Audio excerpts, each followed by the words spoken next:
நம்ம இப்போ பார்த்துட்டு இருக்க ப்ராப்பர்ட்டி பார்த்தீங்கன்னா பக்காவான ஏரியாவில் நல்லா சூப்பராக விவசாயம் பண்ணக்கூடிய ஏரியாவில் தான் சேல்ஸுக்கு வந்திருக்குங்க. அதுவும் 150 அடி தார் ரோடு ஃபேஸே வந்திருக்குங்க. நல்ல பொட்டி மாதிரி வந்துருங்க இந்த ப்ராப்பர்ட்டி.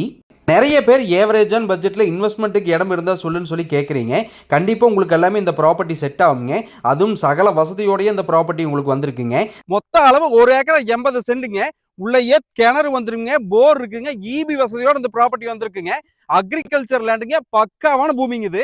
ஒரு அமைதியான இடத்துல இயற்கை சூழ்ந்த ஏரியாவில் ஒரு ஏவரேஜான பட்ஜெட்டுக்கு ஃபார்ம் லேண்ட் வேணுமா?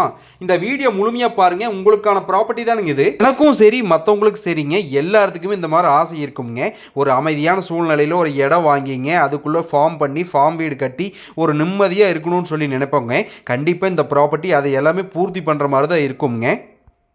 விவசாயம் பண்ணுறதுக்கு ரொம்ப முக்கியமானது என்னென்னு பார்த்தீங்கன்னா, ஒன்று மண் வளமுங்க, ரெண்டாவது நீர் வளமுங்க. ரெண்டுமே இந்த ப்ராப்பர்ட்டிக்குள்ளே பக்காவாக அமைஞ்சிருக்குங்க. மண்ணும் சுத்தமான செம்மண் பூமிங்க, நல்லா வெள்ளாம் பண்ணலாமுங்க. என்ன காய்கறி வெள்ளாம் பண்ணால் நல்லா பக்காவாக விளையுங்க. நம்ம இப்போ வீடியோவில் பார்க்குறது பக்கத்து தோட்டத்துக்காரதுங்க. நல்லா செம்மண் பூமிங்க, நம்ம பூமிக்கு இனமாக தான் இருக்குதுங்க. அதில் எப்படி நல்லா வெள்ளாம் வருமோ அதே மாதிரி தான் நம்ம பூமியிலையும் வருமுங்க. புளியம்பட்டிக்கும் மேட்டுப்பாலத்துக்கும் 15 கிலோமீட்டர் தூரத்தில் தான் இந்த ப்ராப்பர்ட்டி அமைஞ்சிருக்குங்க.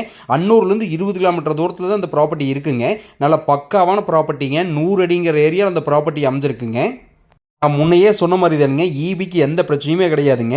உள்ளேயே இபி சர்வீஸோடு இந்த ப்ராப்பர்ட்டி வந்திருக்குங்க. கிணத்துலையும் மேலேயே தண்ணி இருக்குதுங்க. அதனால தண்ணி பற்றி எந்த பிரச்சனையும் எப்பவுமே கிடையாதுங்க. போரும் ஜல மூலையில் வாஸ்து பிரகாரம் பக்காவாக போட்டு வச்சுருக்காங்க. அதுவும் மூயா தண்ணியோடு இருக்குதுங்க. திருமுக ஏரியாவில் தோட்டமாவோ இடமாவோ இருந்தால் சொல்லுன்னு சொல்லி நிறைய பேர் கேட்குறீங்க. இந்த பூமி கூட பக்காவான பூமியாக தான் இருக்குங்க. இந்த ஏரியாவில் இந்த பூமி மட்டும் இல்லாமல் தோட்டமாகவும் இடமாகவும் நம்மக்கிட்ட நிறைய இருக்குங்க. நேரில் வாங்க, உங்களுக்கு பிடிச்ச மாதிரி பூமி கண்டிப்பாக காமிக்கிறோங்க. அதுவும் உங்கள் பட்ஜெட்டுக்குள்ளேயே உங்களுக்கு ஏற்ற மாதிரி உங்களுக்கு பிடிச்ச மாதிரி பக்காவான பூமியாக உங்களுக்கு வாங்கி தரோங்க. இயற்கை சூழ்ந்த ஏரியாவில் இந்த ப்ராப்பர்ட்டி அமைஞ்சிருக்குங்க. இந்த ப்ராப்பர்ட்டியோட எக்ஸாக்ட் லொக்கேஷன் அண்ட் ப்ரைஸ் தெரிஞ்சுக்கணும்னா எம்ஜே ரியல் எஸ்டேட்னு சொல்லி கமெண்ட் பண்ணுங்க. இல்லைனா டிஸ்பிளேல தெரியுற கான்டாக்ட் நம்பர் கான்டாக்ட் பண்ணுங்க. இந்த மாதிரி ப்ராப்பர்ட்டி ஏவரேஜ் பட்ஜெட்டில் நீங்கள் இடம் தேடிட்டு இருந்தீங்கன்னா டிஸ்பிளேல தெரியுற கான்டாக்ட் நம்பர் கான்டாக்ட் பண்ணுங்க. இல்லை உங்களுக்கு தெரிஞ்சவங்க இந்த மாதிரி ப்ராப்பர்ட்டி தேடிட்டு இருந்தாங்கன்னா இந்த வீடியோ அவங்களுக்கு ஷேர் பண்ணுங்க. நம்ம பேஜை சப்ஸ்கிரைப் பண்ணி வச்சுக்கோங்க. அப்போ தான் எப்பவுமே அப்டேட் கிடைக்குங்க. அனைவருக்கும் நன்றி, வணக்கமுங்க.